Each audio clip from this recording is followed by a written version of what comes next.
মহাগ্রন্থ আল কুরআনুল কারীমের 114টা সূরার ভিতরে প্রথম সূরা আল্লাহ তাআলা আমাদেরকে সূরাতুল ফাতিহা দিয়েছেন। আর সূরা ফাতিহার শুরুতে আল্লাহ তাআলা যেই ওয়ার্ডটা আমাদেরকে দিয়ে শুরু করেছেন, জানিয়ে দিয়েছেন, পৃথিবীর মানুষেরা রে, মহাগ্রন্থ আল কোরআন তোমরা খুলবা, তোমাদেরকে খোলার প্রথমে একটা ওয়ার্ড দিয়ে দিয়েছি, একটা শব্দ দিয়ে দিয়েছি। এই শব্দটা হলো এমন একটা শব্দ, পৃথিবীর নেতাকে খুশি করার জন্য না অমুক নেতার আগমন, শুভেচ্ছা স্বাগতম, সৌদি আরব কো আহলান সাহলান মারহাবান তাইয়িবান। এবার ওই যে আমেরিকা কই thanks thanks thanks, very thanks very thanks very thanks. আবার কোন দেশে কো ওয়েলকাম ওয়েলকাম ওয়েলকাম। আল্লাহ তাআলা বলেন, পৃথিবীর মানুষেরা রে, তোমাদেরকে যে আমি একটা কোরআনুল কারীম দিয়েছি, আমি আল্লাহ তাআলাকে ধন্যবাদ জানানোর জন্য এমন একটা শব্দ দিয়েছি। পৃথিবীর ভিতরে আল্লাহ তাআলা কমসে কম 4,500 ভাষা পৃথিবীর জমিনের ভেতরে পাঠিয়েছেন। পৃথিবীর এই 4,500 ভাষার ভেতরে 4,500 ভাষার ভিতরে মানুষকে খুশি করার জন্য আল্লাহ যে যে শব্দ দিয়েছেন, সব শব্দগুলি যদি রে এক জায়গায় আনা হয়, আর পৃথিবীর কোণে দাঁড়াইয়া একজন মানুষ প্যান্ডেলের ভিতরে বসে, কোরআনের প্যান্ডেলের ভিতরে বসে, মসজিদের ভিতরে বসে, রাস্তা দিয়ে হেঁটে যাইতে যদি বলে আলহামদুলিল্লাহ, আমি প্রভুর কাছে রে 4,500 ভাষার চাইতে আমার আল্লাহর কাছে একবারে আরবি শব্দটা আলহামদুলিল্লাহ, এই কোরআনের শব্দটা আলহামদুলিল্লাহর দাম 4,500 ভাষার চাইতে আরো দামি।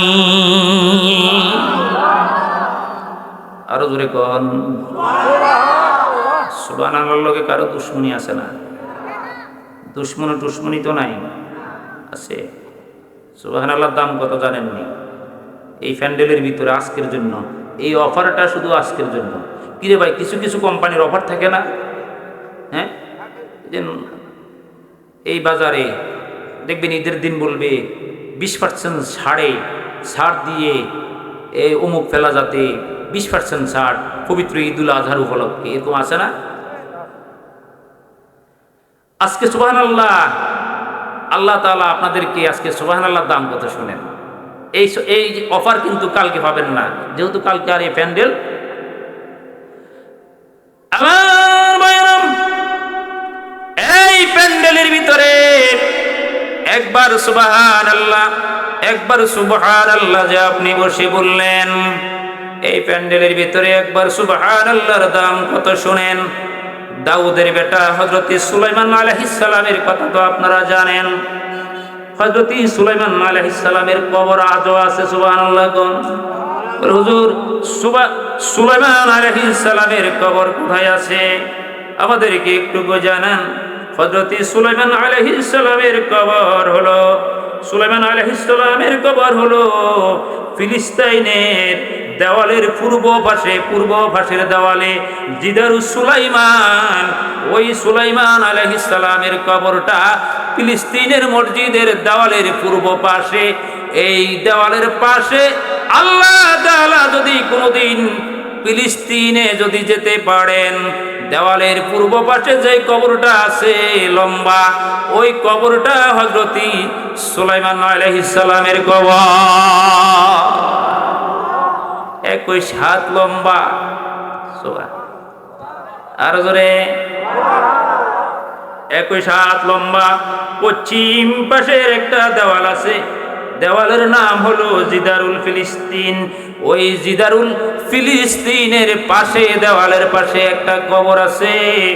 ওই কবরটা 32 হাত একটা লম্বা কবর আছে। ওই কবরটা হযরত দাউদ আলাইহিস সালামের কবর। আরো জোরে কোন। কয় হাত লম্বা? বলে হুজুর এত লম্বা কবর। আমাদের আব্বা হযরতি আদম আলাইহিস সালাম, বাবে খালাকাল্লাহু আদামা, আদম সৃষ্টির প্রসঙ্গে যে হাদিসগুলি আসছে সেখানে বলেছেন খালাকাল্লাহু আদামা সিত্তুনা জিরান। হযরতি আদম আমাদের আব্বাকে আল্লাহ তাআলা 60 হাত লম্বা করে তৈরি করেছে। 60 হাত। বাবা যদি 60 হাত লম্বা হয়, ছেলে দাউদ আলাইহিস সালাতু ওয়াস সালাম 32 হাত, সুলাইমান আলাইহিস সালাতু ওয়াস সালাম 21 হাত লম্বা হওয়া আশ্চর্যের কিছু না, ঠিক কিনা বলে? এ সুলাইমান আলাইহিস সালাতু ওয়াস সালামকে আল্লাহ তাআলা এমন ক্যাপাসিটি দিয়েছেন, এমন ক্ষমতা দিয়েছেন, উনি আকাশ মর্গে দিয়ে ওই যে তক্ত নিয়ে যাইতেন। লম্বা কথা, এত কথা বলার সময় আমার হাতে নাই। তক্ত নিয়ে যাইতেন, তাফসীরে মাঝারির মধ্যে আছে ওই তক্তটা 4 মাইলে আর 8 মাইলে এত বড় তক্ত ছিল। কতটুকু? 4 মাইলে 8 মাইলে মনে হয় সূত্র আপনাকে সুবহানাল্লাহর আওয়াজে কয়। আরো জোরে কোন। এই 4 মাইলে আর 8 মাইলে একটা তক্ত। গত বছর 24 সালে হজে প্রথম ফ্লাইট হয়েছে 481 জন ফ্লাইট হয়েছে। 481 জনের ফ্লাইটের বিমানটা কত বড়! তাহলে হযরত সুলাইমান পয়গম্বরের 4 মাইলে 8 মাইলে এত বিশাল তক্ত, এত বিশাল তক্ত। একজন জিন এসে লম্বা কথা বলে, হুজুর এই তক্তের উপরে একটা স্বর্ণের পাত বসাইয়া দিতাম চাই। আল্লাহর পয়গম্বর সুলাইমান ডাক দিয়ে কই, বসাই দিতে চাও? কই হ্যাঁ হুজুর, আপনি যদি বলেন একটা 4 মাইলে আর 8 মাইলে একটা স্বর্ণের পাত বসাইয়া দিব। হযরত সুলাইমান বললেন ঠিক আছে তাহলে বসাই দাও। 4 ইঞ্চি তাফসীরে মাঝারির মধ্যে আছে 4 ইঞ্চি পুরো স্বর্ণ দিয়া একটা টাইলসের মতো একটা টাইলস বসাই দিয়েছে। এই টাইলসটার ভিতরে কমসে কম 5 ভরি স্বর্ণ হবে। তো কি বলেন? 5 ভরি? কয় ভরি? কোন হিসাব আছে?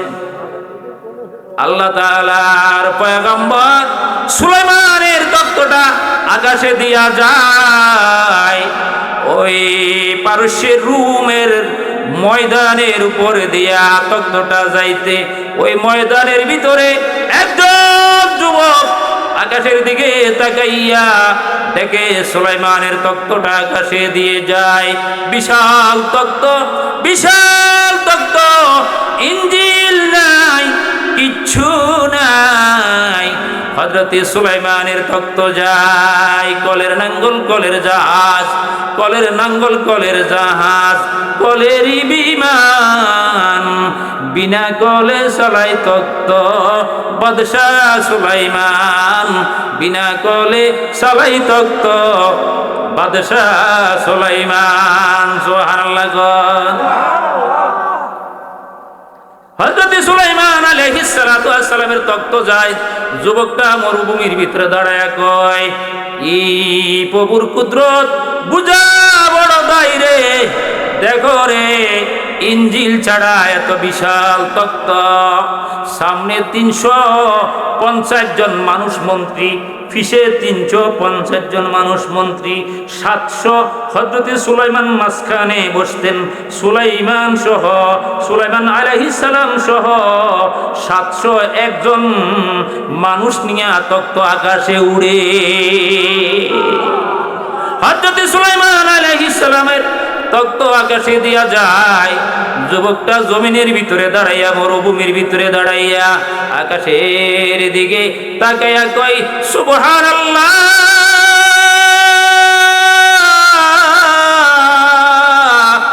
সুলাইমানের তক্ত আকাশে দিয়ে যায়। এই যুবকের সুবহানাল্লাহর শব্দটা হযরত সুলাইমান আলাইহিস সালাতু ওয়াস সালাম আকাশ মর্গে নিজের কানে শুনে সাথে সাথে ওই জায়গার ভিতরে তক্তটা ডব দিয়েছেন, নেমে গেল। আর সুলাইমান ডাক দিয়ে কই, যুবক রে, কি বলছো? যুবক কয় হুজুর আমি কিচ্ছু বলি নাই। ক কি বলছো? আরেকটা আবার বলো না। না হুজুর আপনার বিরুদ্ধে কিচ্ছু বলি নাই। ক না না তুমি জানি কি বলছিলে? ক হুজুর আপনার তত্ত্বটা দেখে আমি আশ্চর্য হইয়া সুবহানাল্লাহ বলেছিলাম, আল্লাহর মহত্ব আমি আদায় করেছিলাম।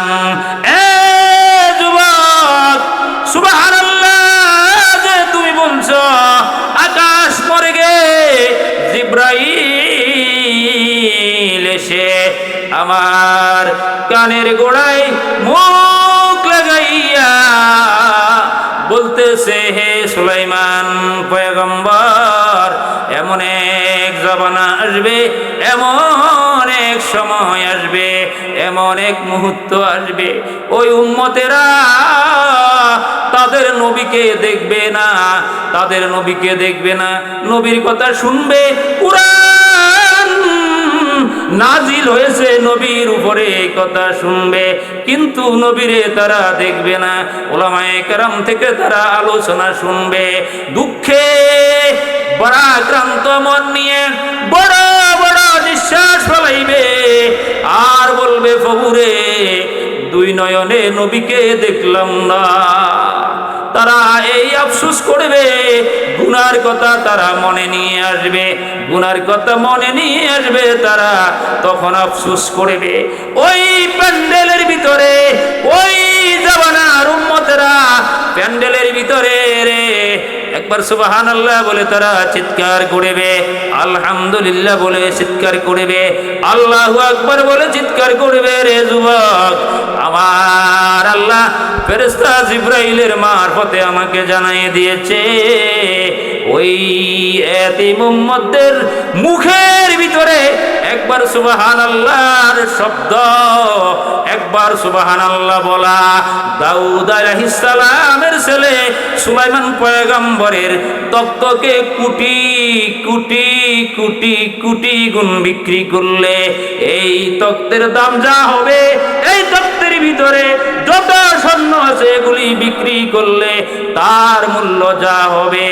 ওই জামানার উম্মতেরা ওই কোরআনের শব্দ শুনে, ওয়াজ শুনে প্যান্ডেলের ভিতরে একবার সুবহানাল্লাহ যে বলবে, ওই সুবহানাল্লাহ বলার দাম আমি সুলাইমানের তক্তের চাইতে কোটি কোটি গুণ বেশি।